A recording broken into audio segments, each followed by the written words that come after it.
Daşary ýurt uçarlarynyň Türkmenabadyň halkara howa meýdanyna barmagy dowam etdirilýär. Azatlyk radiosynyň çeşmeleriniň habar bermegine görä, soňky ýylyň uçaryň ýolagçylary daşary ýurt raýatlary ýük uçarlary hem barýar. Bu aralykda häkimetler dezinfeksiýa gurallaryny ýylada satyn aldyrýarlar. Türkmenistan COVID-19 keteliniň bardygyny henüýdem resmi taýdan ikrar etmeýär. Azatlyň Türkmenabaddaky habarçylarynyň we çeşmeleriniň sözlerine görä 27 awgustda Türk Hava Kompaniýasynyň uçarynda Türkmenabada 67 sany daşary ýurtly barpdyr. Dün Istanbuldan uçar bardy, ýöne diňe daşary ýurtlar getirildi. Fransuz Buýyk kompaniýasy Istanbul Türkmenistan uçaryny gurady. Sagat 18-de gelen uçar Türkiýanyň howa kompaniýasyna degişli uçarda 67 ýolagçy bardy. Marokkoly, Fransiýaly, Türkiýeli we bir Eýranly. Hemmesi Farabdaky karantina edildi we uçar boş ýygyna gaýtdy dip Azatlyň habarçysy 28 awgustda habar berdi. Türkmenistana daşary ýurtlardan baran adamlar 2 hepdelik karantina ýerleşdirilýär.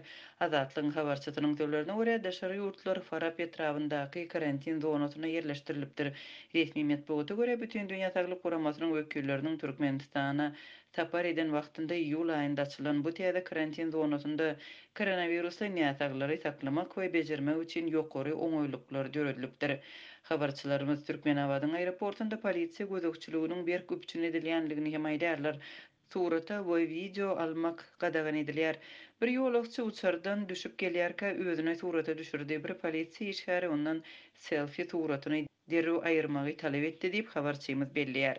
Soňky aýlarda bir näçe ýurdun häkimetleri we daşary ýurt kompaniýalarynyň ýolbaşçylary COVID-19 keteliniň ýaýrama howpy sebäpli öz raýatlaryny hem işgärlerini Türkmenistandan alyp gidipdi.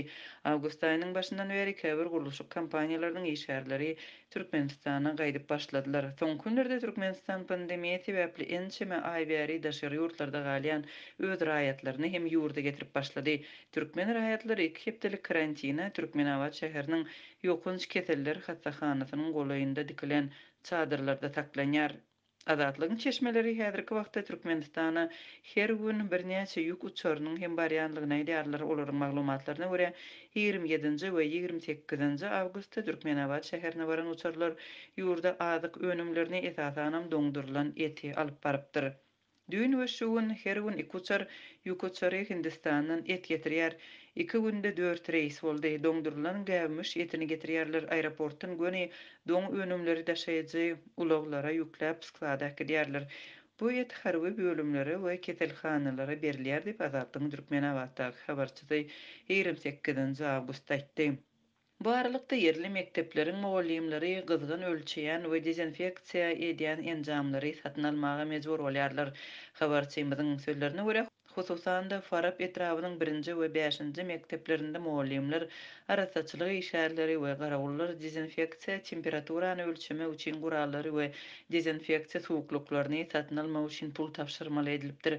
Talap edilen puly bermekden boyun gaçyranlara işden kowulmak howpy abanýar. Hytaýda öndürilen 2,5 we 1,5 metre deň bolan dezinfeksiýa serişdeleri pürkän enjam 6.000 manada durýar. Orsiýetde öndürilen dezinfeksiýa suwuklygynyň 20 litrlik gaby 2,5 manada, Germaniýanyň önümi bolan gyzgyn ölçeýän enjam 2.000 manada durýar. Mundan başga da her klas üçin 1.000 manatlyk gyzgyn ölçeýiji satyn almaly. Satyn almakdan ýüze öwrenler işden çykarylýar diýip yerli habarçylarymyzyň biri gurrun berdi. Şuňlar mektep işgärleri mundan başga da paxta ýygmak we prezidentiň portretlerini satyn almak üçin köpçülikleýin pul tapşyrýarlar. Ýurtda COVID-19 alamatly keselçiligiň möz almagyna, hassahanalyryň näsaglardan hyryn-dykyn bolup lukmanlaryň keselliýänligine we ölüm ýagdaýlarynyň köpelmegine garamazdan Türkmenistanyň häkimetleri ýurtda keseliň ýokdugyny eglan etmegini dowam etdirýärler. 7 awgustda bütün dünýä Saglyk Guramasy öýken keseliniň Türkmenistanda barha artýanlygyna aladalanma bildirdi we ýurdun prezidentini guramanyň koronavirus üçin gararsyz syna geçirmegine ruhsat bermäge çağırdy.